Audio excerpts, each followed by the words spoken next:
It is another fabulous day here at Fun King Garage, and today I'm back working on the 55 Fairlane rear axle project. Now, there is a lot to do and there's a lot that's been done, and we make good progress in this episode, but I'm going to give you a little spoiler. It does not quite end the way you think it does. So today, I ordered a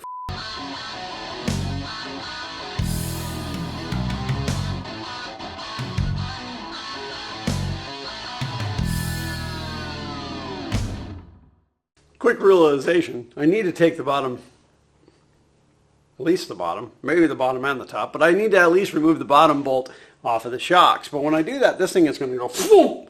So I got to put it back on the ground for a second.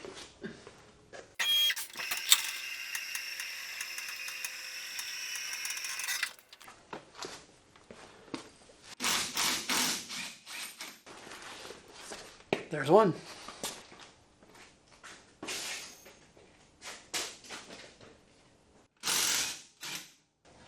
And there's two. Now we go upsy daisy.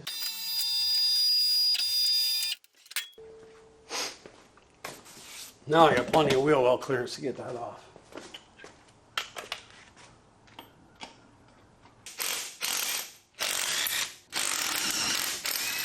This is the part where it kind of gets scary.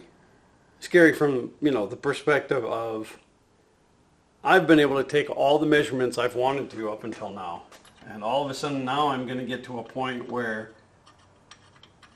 I need a measurement and I can't get it because the parts are gone.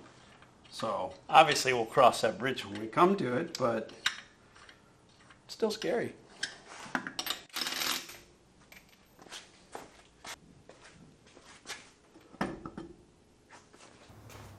So the battery died. I don't know what you guys missed. Guess I'll find out in editing.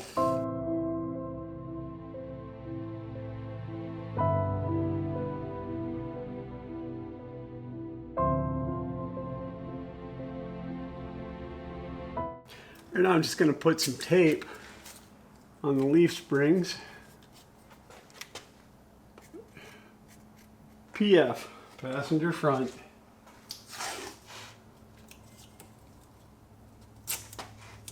Can you guess what's going on this side?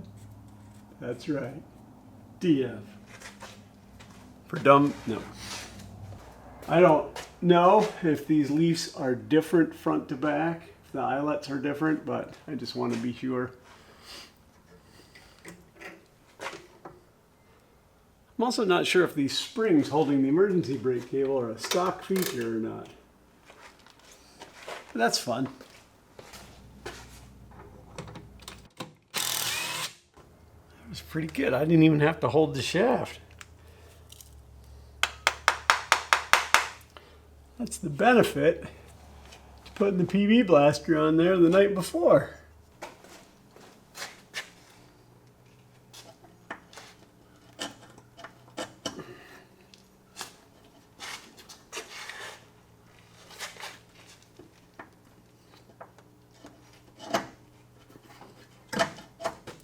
All right, we're gonna have to deal with that brake line. Just don't know how I want to deal with it yet. That's just a vent. I gotta bring you guys in. I gotta show you.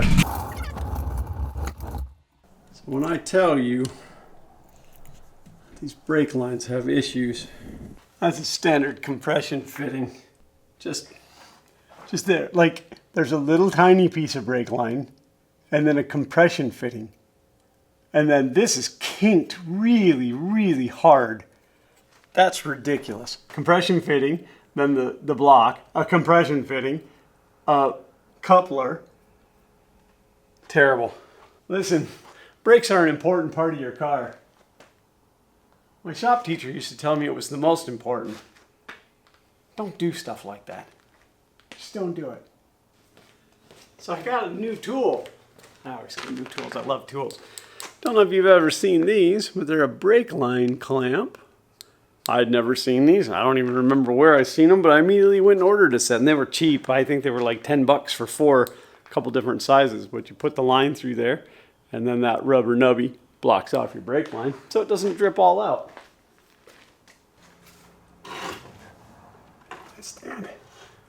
Over here, oh yeah, you can see my big fat melon.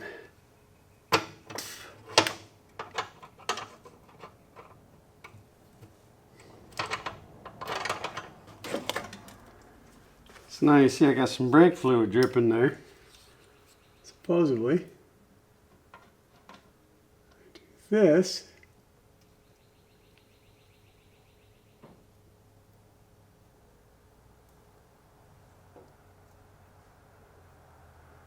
Right now it's dripping from the end of the tool, but we'll see if it stops. Oh man, I didn't have it on there right. That's pretty slick. That wasn't a bad tool for $10 or so.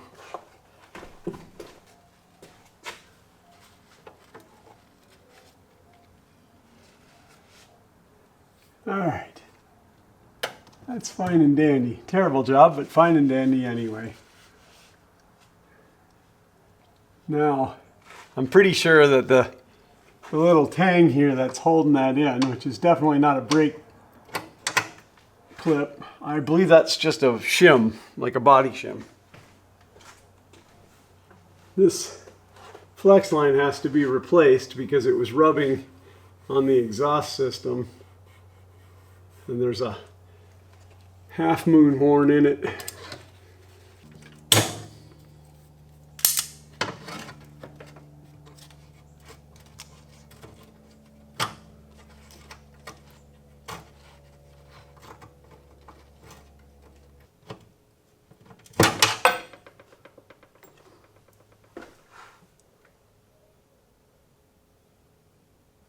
Yep, that looks like a shim to me. Just in case this thing gets unruly as it's coming out of here. So hey, listen, this is a kind of a proud moment. For Christmas this year, Santa brought me brand new 1/2-inch drive stuff, so I don't have to use my old 1/2-inch drive stuff anymore, and this is the first time I'm going to use it.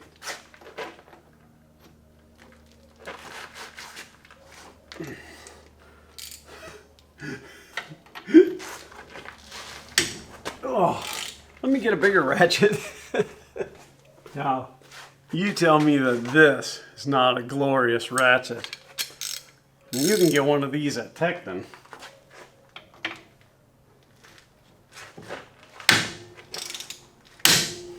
Finally, some bolts on this car that are tight. It's like having a ratcheted breaker bar. It's absolutely amazing. Well, that side wasn't very tight.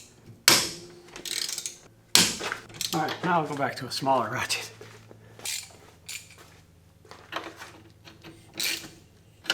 I think these are running off smooth enough that I wouldn't mind hitting them with the impact. So we're gonna do that.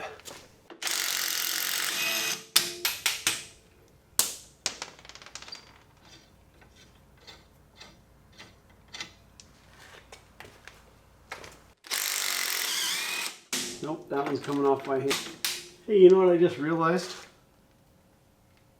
These nuts, I don't know if I'll be able to show you this, but these nuts have a hole in them.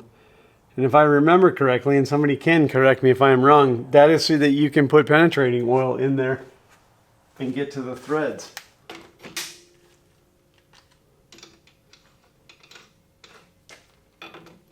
Ooh, that one's not happy with me, so we're going to run that one by hand so we can have that feedback. So let's squirt a little PB on there just to get it moving. Right in the old pothole. 8:30. I'm getting hungry already. Already feels better.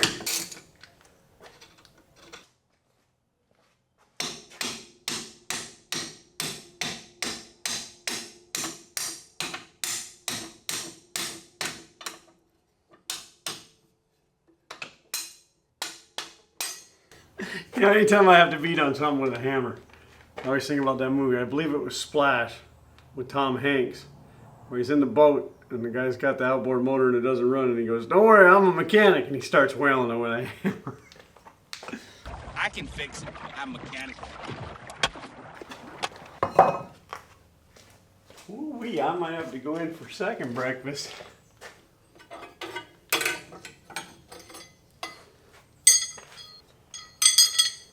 Now, I'm quite curious to know, are these 1955 U-bolts, being that this wasn't the original axle, are these also different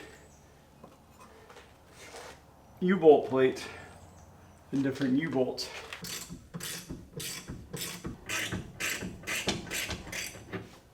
Should have bought some shackles. These are pretty rough, but ooh, these are rough. Makes me wonder if when they put this other axle in, if they even bothered to take this off, or did they feed that axle in over the leaves? I don't think these have been off of here since 1955. I got new bushings and I'm putting them in. If I have to get new hardware, I'll get new hardware. My family's gonna ride in this car. This isn't feeling good either. Ooh, not at all. Not at all. I see what you've done there and I don't like it. All right, all of them are loose but that one. I think I'm gonna brush that one a little bit and respray it.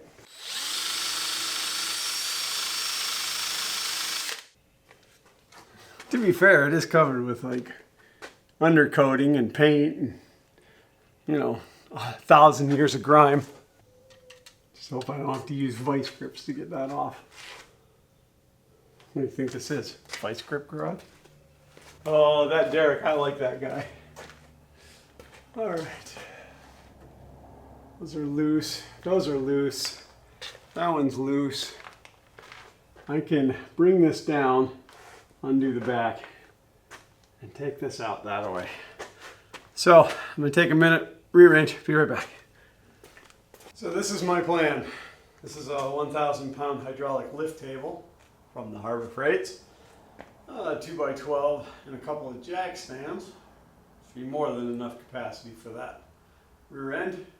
I'm gonna bring the car down, I'm gonna roll this under, and I am going to jack that table up to pick up that axle, and then I will undo the leaf springs, drop them to the floor, and I will be able to roll that axle right out from underneath the car.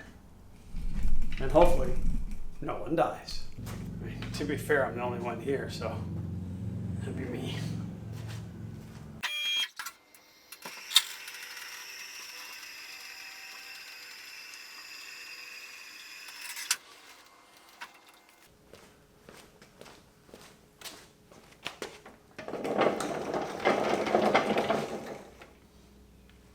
Afraid of that.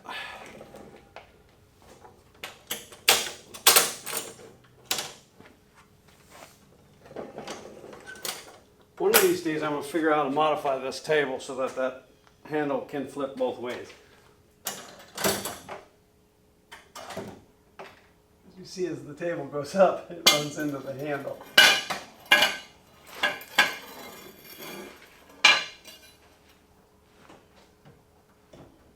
That is going to rotate down.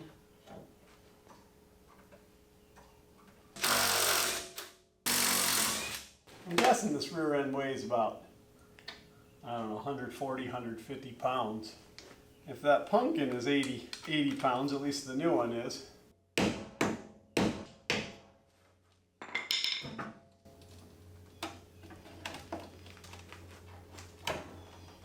I hadn't considered the leaf springs getting in the way of the 2x12, but it worked out. Definitely needed bushings.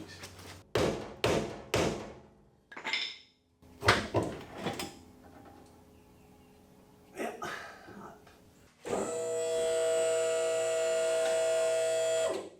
Quick safety note here.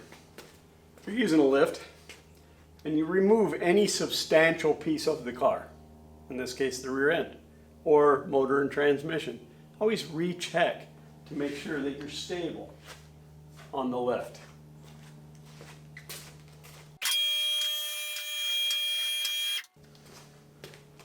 That leaf spring caught the car.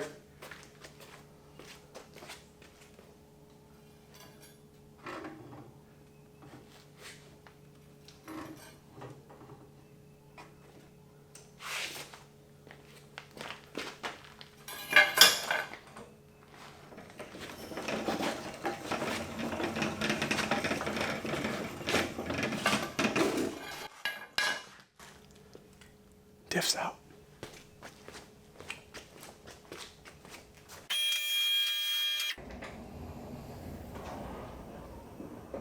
Should be high enough for where I need to work. And because I'm paranoid, I'm gonna put a stand under the front. And again, that's not a substantial amount of weight we took out of there, but still a few pounds. This one was very problematic.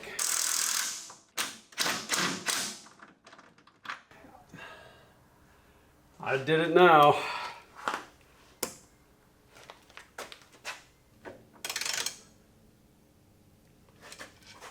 Why did none of these fit?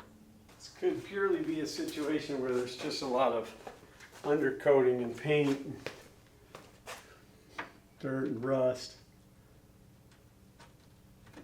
I could not get a 5/8 on there. That's a 16 millimeter that's on there now. Oh. Probably gonna have to put vice grips on that. Let me try 14. That feels better. Fairly certain all of this stuff's not actually metric. It's just old. Rusted away.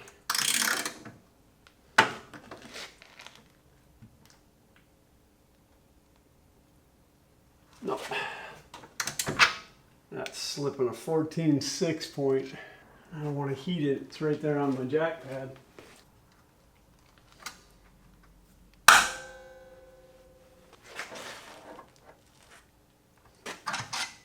Hey, you know, if this is the biggest hurdle I have through this whole project, I'll be fine with that.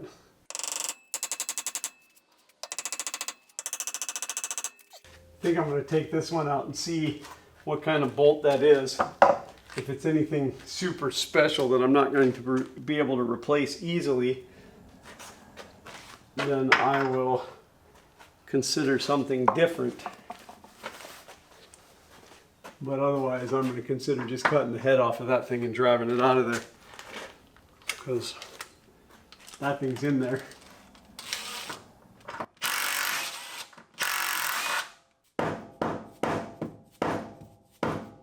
Been in there a long time.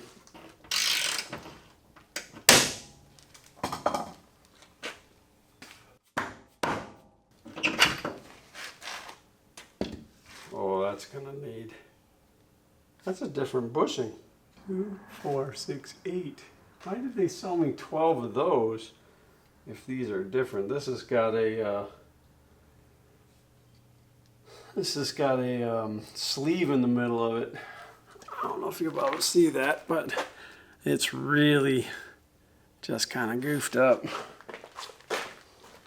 So we will fight that monkey. I don't want to buy new leaf springs. I'd rather put a 4-link on this thing.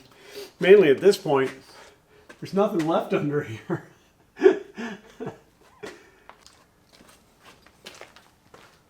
don't really know if that bolt is special or if it's just worn out. It's got a little bit of a... I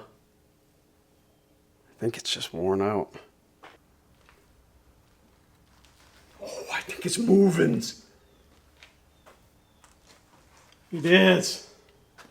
But is it turning the whole entire bolt, or is it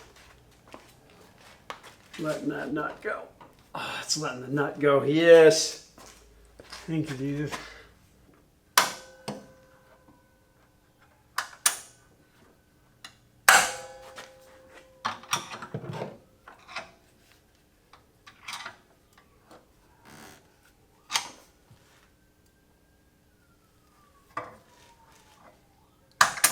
If I could go back to that 14 now.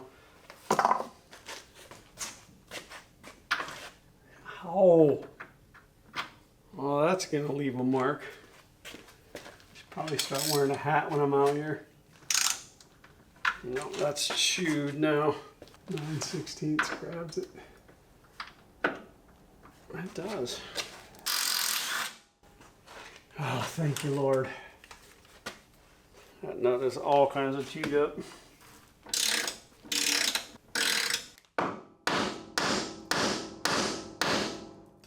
Yep, I was afraid that was going to be the next problem. Definitely I'm needing bolts because I'm going to end up flattening that one.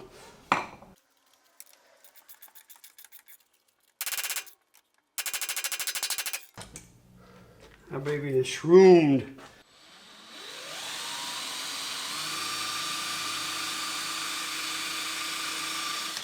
Air hammer.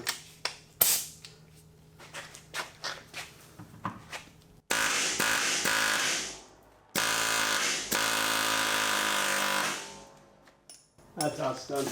Listen, I should have been wearing personal protection equipment during that. I should have had hearing protection on and safety glasses on through that whole thing, and I didn't. And I promise I will get better about doing it.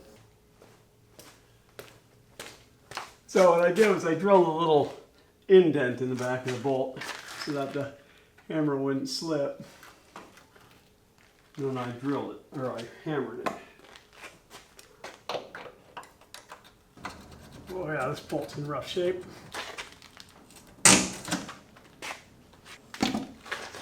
This eyelet's in better shape than the other one, but not by much. Brilliant. Now I'm going to cut this cross member out of here. Be careful, I have a fuel line running through it. Oh, there's so much room for activities back here all of a sudden.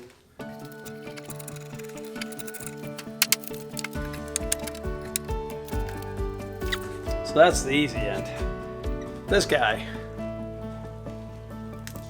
a little bit more of a challenge. I got the center out of the other one real easy. Rubber came out fine. Then came time to pull out that outer sleeve. That's when the crap hit the fan.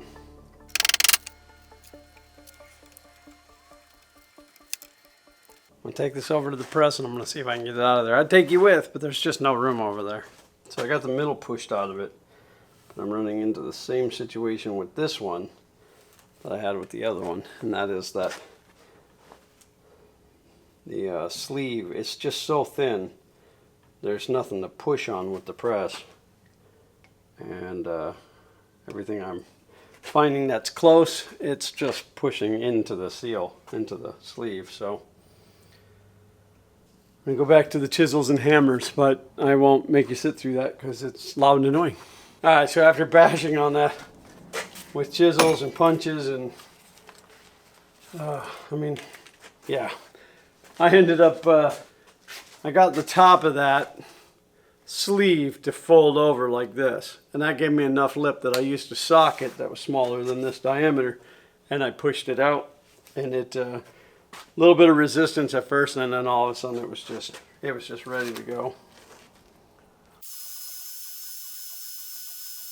Now I'll get some new bushings ordered and get them pressed in. Clean up the outside of these as well, I guess. These leaves have a much larger centering pin than any leaf that I've ever seen. About 15/16 to the fat part. I'm going to order some new caps. But I need to drill out the new spring plates to take that. And I have to do it in such a way that it's very centered. I also have to drill out the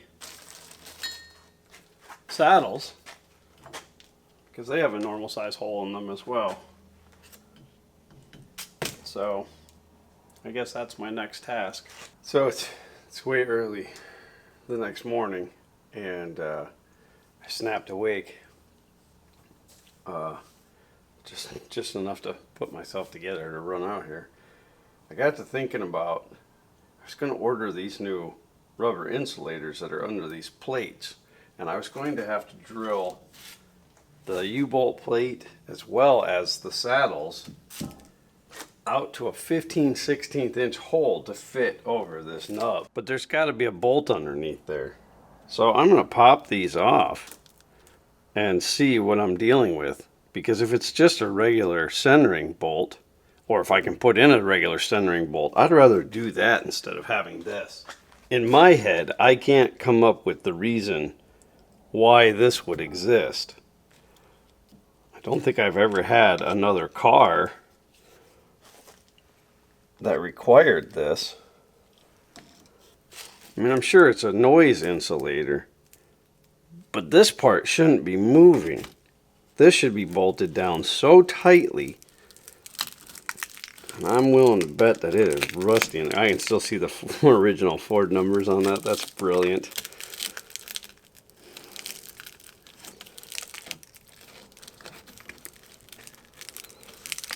Try not to damage it.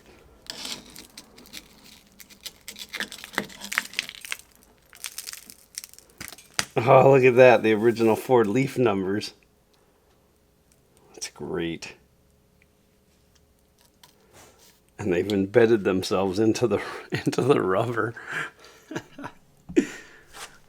The numbers are embossed in the leaf, and then now they're embossed in the rubber. But they're backwards. So that looks like a bolt to me.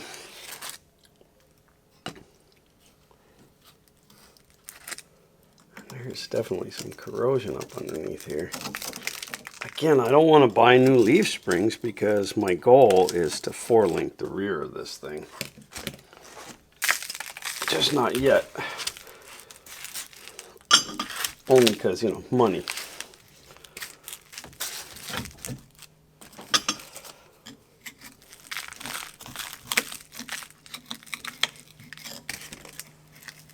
I can definitely see why I was looking to replace the rubber anyway. Oh, it's like a bullet. Question is,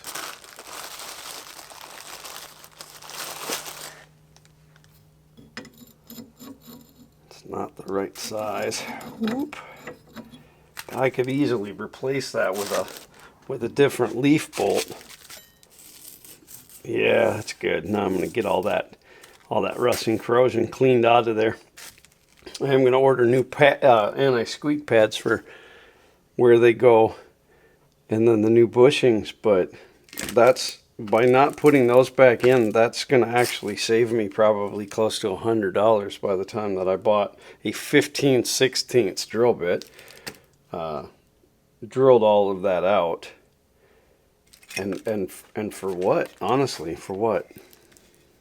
As I continue to work through the leaf springs on this car, I was doing an inspection on the driver's side. Nope, sorry, passenger side. And when I took the center bolt out, I noticed what looked like a crack in this leaf, which turned out to not be a crack, but rather a break. Don't know if you can see, if it'll focus, but there is another crack running right through here. And that's what this one looked like. And you can tell that it had been broken for a while because it's rusted all the way through. So that led me to the internet.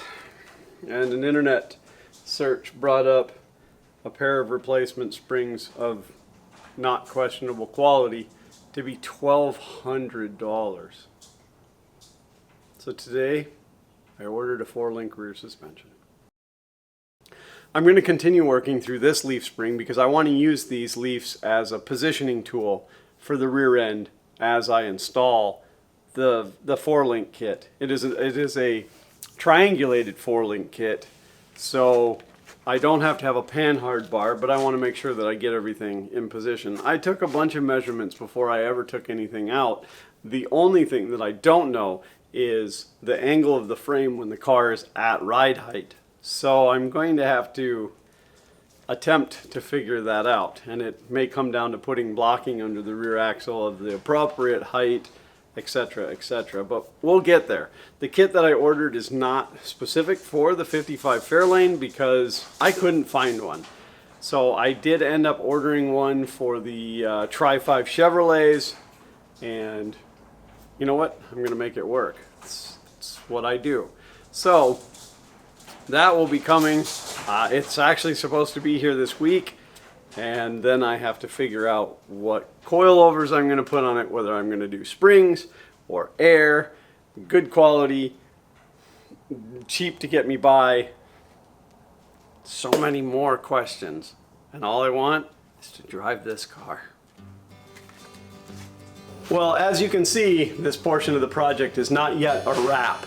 And that is because now, of course, there is a lot more work to do. I'm looking forward to it because I love to fabricate, and I have a feeling that with the kit that I have ordered, there's going to be a lot of fabrication. But it's going to be worth hanging in there. I think this is going to turn out really, really cool. And hopefully it doesn't open yet another rabbit hole. I want to thank you for tuning in and watching, for hanging out, for commenting, and just generally being here. I appreciate each and every one of you. And until next time, thanks for watching.